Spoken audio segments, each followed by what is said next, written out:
I think before we start this episode, I just want to say rest in peace, Jason David Frank, also known as the Green Ranger / White Ranger, for being all our childhood heroes. I think most of us, if we are the same age. In 2013, I created the Coco character. Hello! Hello! Hello! Hello! Finally! And that was my first step in becoming a YouTuber. Because from 2011 to 2013, we were making short film. And it started because I wanted to make more content. And I kept thinking, how can we make something that is easy to make?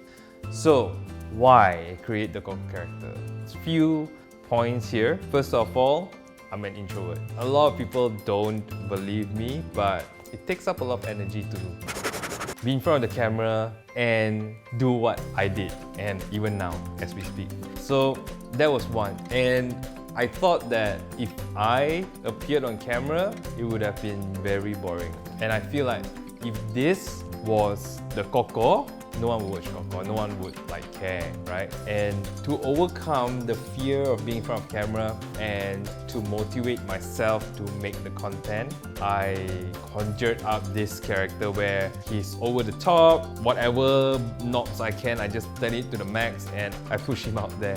At the same time, it's not really acting as another person, but more like an amplified version of myself. At the same time, I wanted to just chinify the way I speak English. So that's how he came about. And when it first started, it was like how to overcome the fear of being in front of camera, how to be comfortable in front of camera, how to be entertaining in front of camera, and how to upload more frequently. So these were the three main points that gave birth to Really Nice. And even that term came about when June, who was my full-time editor at that time, who caught the way I said very nice, really nice, and he put it in the impact font, and there you have it. You have the really nice. When we first uploaded the first Coco video, How Men Think in Relationships, and it did well. The views actually hit, I think, 50,000 within the first week. And I was happy because what I thought in my mind actually worked. So moving forward from that, I kept going at it because it was easy. It was way easier compared to writing a full-on script and finding the items to craft out a short film, right? I think after the second Coco video, there was no script anymore. It was just, I have this idea, roll the camera, let's go. It even reached a point where I could switch him on, and whatever I say during then, the only thing I remember from the session is I had this idea, and this idea is relatable at that time. So I went into Coco mode with this in mind, and I just blurt out, and during edit, I'll just take out whatever nonsense that I felt relatable or was too much. What we didn't foresaw going into that loop, right, is that we were going down a very bad path whereby I was conditioning the mind. What ideas would be funny for the audience? Can we get more views? How can we get more subscribers? And it was a numbers game. It was me practically just spending that 2013 up to 2015, 2016 chasing after numbers, right? And I just checked, the last vlog was uploaded in 2017, but I think in 2015 we slowed down. There was no weekly uploads anymore, and this all stems from me just sitting down one day realizing that I cannot write a script anymore, like a short film. Having that realization that I couldn't ideate stories, I couldn't come up with concept. But during then, when I realized I couldn't write stories anymore, it hit me really hard. It was like a wake-up call, right? I am thankful that I decided to sit down and try to write a script, because realizing that way later would have been even more sad for me. So I stopped growing as a filmmaker. I think that was the moment when I knew I had to give up Coco. I think what people don't notice is how much energy is taken from me every time I film a Coco video. After a Coco video, I would feel lie down, disconnect, and don't talk to people for the whole day. As fun as he was, as much opportunities that came by because of him, And the people who really like the Coco character, thank you so much. Now you're getting like a proper reason why he's resting, like he's put to sleep. Because the heart and the mind really wants to chase after filmmaking, even though that's a really tough craft to master. So while Coco is resting, it doesn't mean it's the end from me, because I still create, and it's just in the form of film, right?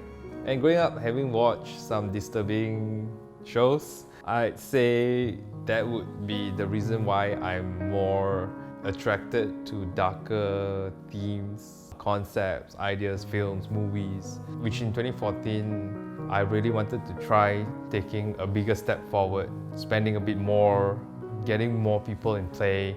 We've got Nick Davies, whom I shared at an office with. I asked Nick to partner up to make the music, and Marto, who designed our Green Film opening logo. And that was the first time three of us just sat down and I told them about the painter, which was the idea that we were going to fund. And we tried our best within our capabilities to make the painter. And the painter comes from a very dark place in terms of something that I've always been attracted to watching, and movies that I gravitate to seem to have that kind of theme. Matu did the end credits and the opening credits, and he's this super great creative guy. We dove into the painter. We've got like really amazing cast for the show. For me, making a film is about putting what's here on screen. And that is the challenge, because how close can you have this visual be the visual that's in your head? That's where the craft is. And so we made the painter, we submitted it, and I think coming from having the long distance relationship and Sincerely the End getting into at least top 10, and in 2014, the painter did make it. Shame on you, shame on you. And coming from that and meeting friends who've submitted as well, and I see this motivation to make a film just for a film competition felt really wrong. Even if you made YouTube video and uploaded it on YouTube and there's no views, and you feel demoralized and you don't want to make it anymore because there was no views, there's no judge choosing your video and saying yes, you won, and feeling demoralized from that and not wanting to make anymore feels very wrong, because it's something that you enjoy doing. I think the goal here is really not to please everyone.